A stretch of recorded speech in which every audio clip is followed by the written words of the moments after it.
So hey guys, I'm back with another video. So tonight's video is yet again another Chioma Chats video podcast edition. So by the title, we're going to be doing an unpopular opinions about your faves. Now, just to address the elephant in the room, no, I am not cutting Darius out of my unpopular opinion series. We live two completely different lives. He's finishing up his last semester of college. I live 2 hours away. We will definitely be back on your screen as soon as we can. But for right now, I wanted to do some unpopular opinions about your faves. Usually my unpopular opinions are really random, just random things. But this time, I'm solely going to focus on just some people that I have some unpopular opinions about. So without further ado, let's get right into this video. So my first unpopular opinion is Kanye West is not crazy. He's a genius narcissist. Now, I know genius narcissist sounds kind of weird, but for real, it actually makes sense. Calling him a Looney Tune main character is actually giving him a pass. He most definitely is a nutty professor, but I truly think that it's calculated and he knows what he's doing. He's using his celebrity to manipulate a narrative, but because he's Kanye and he knows he will get some sympathy from some people because mental health is now a trending topic, he continues to do what he does. And I don't say that to be offensive, but let's be real. This generation has definitely allowed mental health to become an excuse at inauthentic and inappropriate times. And I'm not trying to downplay anybody's experience with it, but I can sense the times where it is disingenuous. Honestly, I think Nick Cannon is crazier than Kanye West for doing all of the things that he's been doing, but I've been avoiding talking about Nick Cannon because I just can't. But I definitely don't think Kanye is crazy. A little bit of a nutty naker, actually a lot of it, but to blame this on his mental health is not the case here, and it's not the only case, I should say. He just knows how to stir up controversy,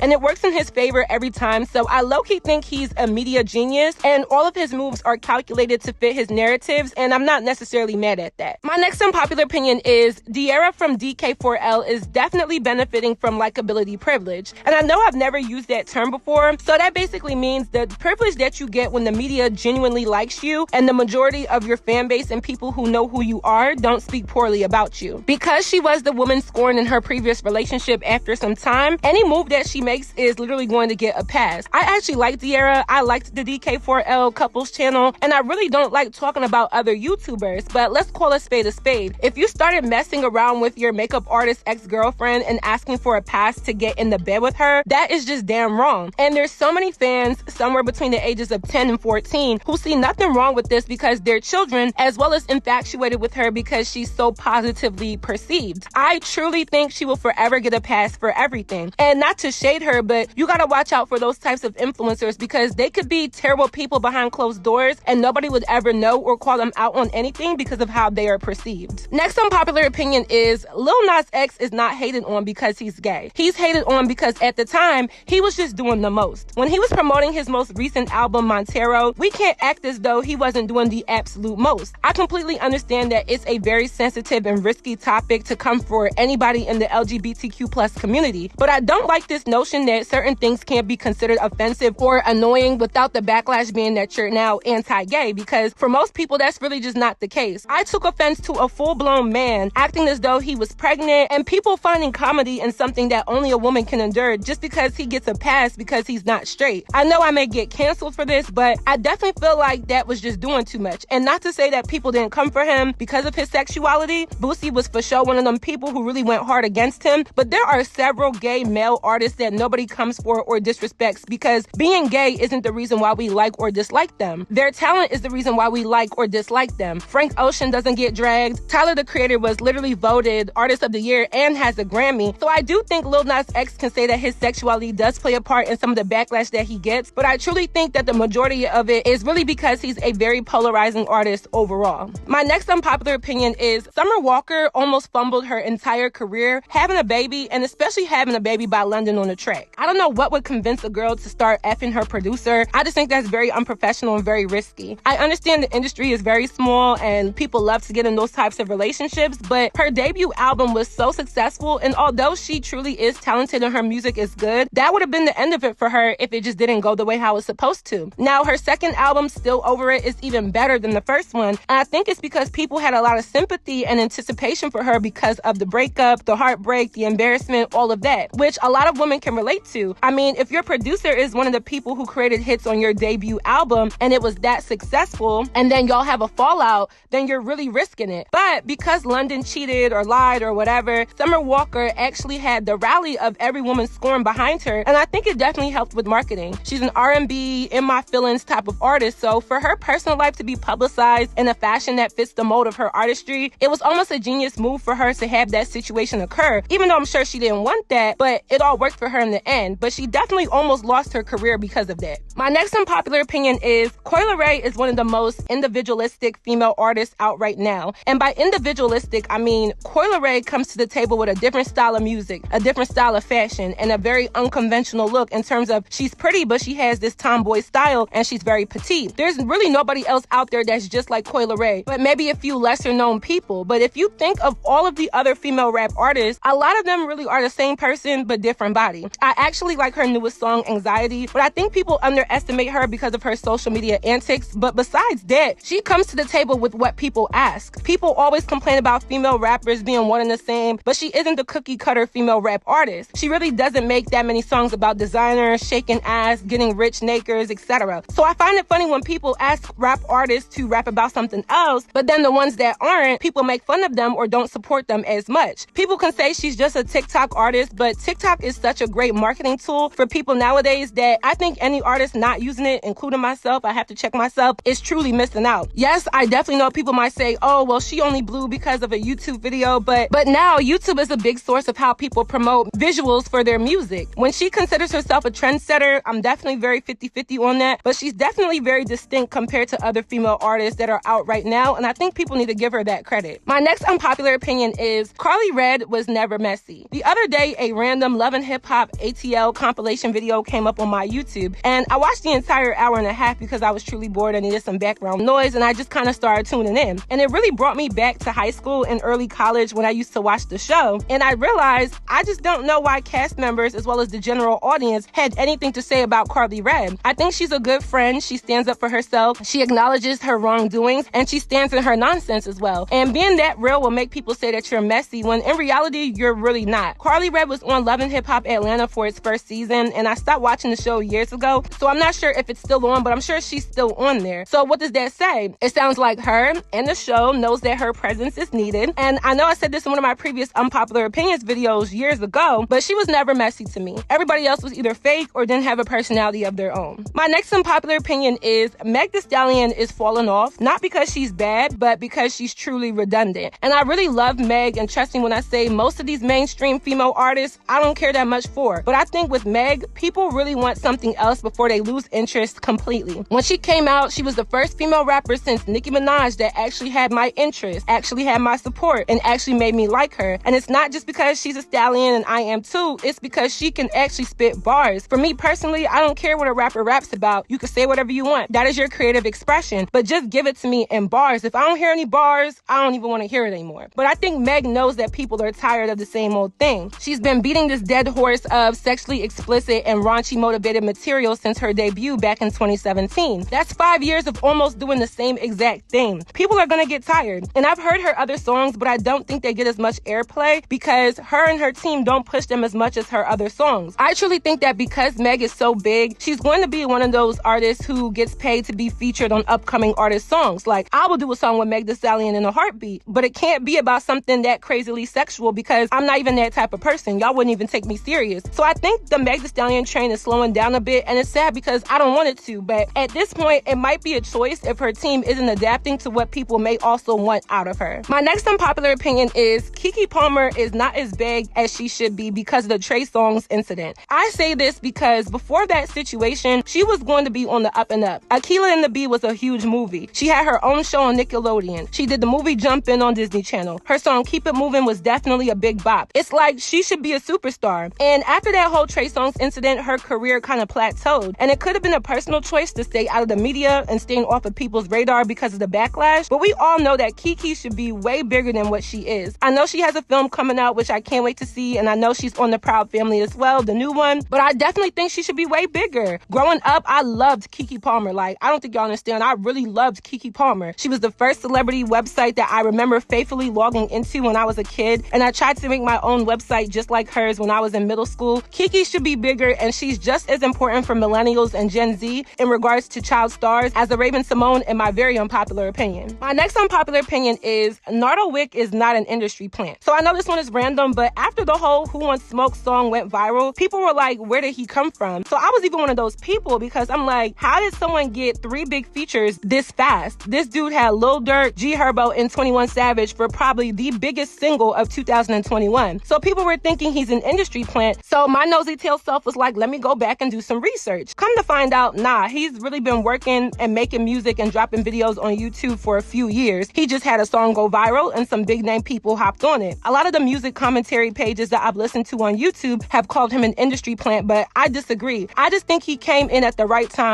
And my part 2 to this unpopular opinion is that Naruto Wick is the Pooh Shiesty replacement, okay? Like, just hear me out. Pooh Shiesty is gonna sit in jail for a while, and Naruto Wick literally has the same appeal. They both rap about the same stuff. They both have a similar look. They have the same youthful looking face. They're both from the South. Both had a crazy successful first single. Like, am I tripping, or is he not the Pooh Shiesty replacement? I definitely don't think he's an industry plant. I have some of his songs downloaded, and he's one of my go-to artists when I'm in the gym because his music is low-key comical because he uses hella onomatopoeias. I want to see if he can follow up this success and stay relevant, and I think he actually will because for the times right now, he's what the people want. He's what these young teenage boys want to listen to and see, and a lot of girls find him attractive. So I think Naruto Wick is actually going to have a pretty decent career. So my 10th and final opinion is Asian Doll was the one in the wrong in the Fresh Fit podcast. When she called the host mean, I felt her, but if they told you to be quiet several times and she kept having side conversations, then bye, get out, sis. You're disrupting the show. I don't think the one host was right for going off on her the way that he did, but it was warranted if you've been given warnings to be quiet while people are talking. And those microphones pick up all of that noise and she didn't stop. But I'm supposed to feel sorry or give her sympathy because someone blew up on her for not respecting their basic rules?